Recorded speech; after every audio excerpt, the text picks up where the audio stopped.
За влез во природа паричен надомест. Од 2 мај Националниот парк Шарпланина започнува со систем за наплата на влез на моторни возила на територијата на паркот.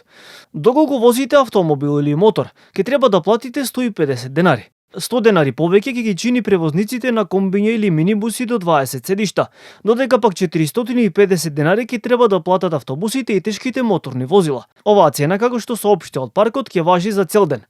Ослободени од наплата пак ќе бидат жителите на селата во рамките на паркот, собствениците на приватните имоти и хотелските објекти. Тие се цени за целодневен престој, значи со една уплата ќе се однесува на еден календарски ден. За секој нареден ден треба да се испрати нова порака и стратегијата на институцијата е да се воведе овој систем само за загадувачите и корисниците кои што доаѓаат со моторни возила или оние кои што користат нешто од природата, преку тарифник кој што е усвоен од владата. Системот за наплата, како што велат од паркот, ќе се развива во неколку фази, а првично истиот ќе важи само за недопрените предели на шара. Туристите пак кои одат до Попова шапка, за сега не се обврзани да платат влез. Вие како турист доаѓате за тоа што влегувате во национален парк да уживате во неговата убавина и повторно ќе кажам, очекуваме дека ќе дадете доброволен прилог за заштита на Националниот парк Шарпланина. Во иднина секако дека нема да постои таа опција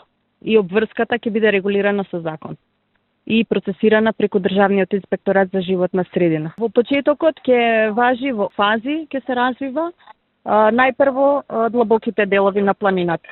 Една од најголемите причини за воведување на наплата во паркот се возачите на 4 цикли, кои во неколку наврати ги уништуваа патеките низ планината. Пред неколку дена вработени во Националниот парк поставија дрвена заштита со цел да се спречи движењето на 4 циклите на целото Бозовце.